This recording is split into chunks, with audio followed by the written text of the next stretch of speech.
पण घुसा, पण मुंबईत घुसा. आंदोलन मुंबईत होणार म्हणजे होणार.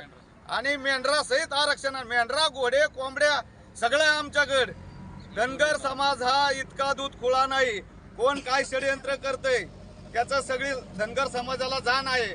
आणि सरकारने हा प्रश्न 75 वर्षाचा आहे.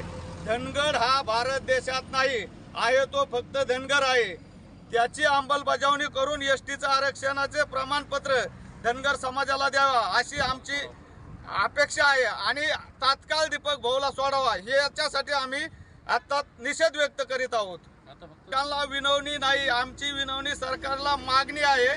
आमचा अजेंडा जो आहे एसटीचा तो आमचा तात्काळ दिल्लीला पाठवा, कुठं पाठवा, पण एसटीचं प्रमाणपत्र द्या, एवढाच आमचा अजेंडा आहे. फार पक्क घाबरलेला आहे, त्यामुळे दीपक भाऊला आज अटक केलेली आहे. दीपक भाऊ बोराडे यांनी आज आम्हाला मुंबईला जाण्यासाठी ही केलं होतं.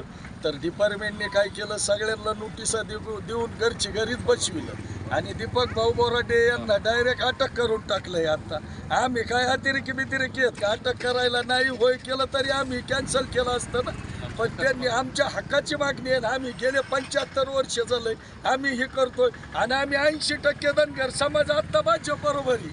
आणि जर आम्हाला ही वेळ येत असेल तर आमच्यामुळं सरकार आलंय, मग आमचं राहण्यात तरी भाजपमध्ये मजा काय आमची. पुढील असं आम्हाला आंदोलनाला दिलंच पाहिजे जागा, आम्हाला जागा दिली पाहिजे. आमच्या लोकांना तकलीफ नाही झाली पाहिजे, आमच्या लोकांना आरक्षण भेटलंच पाहिजे.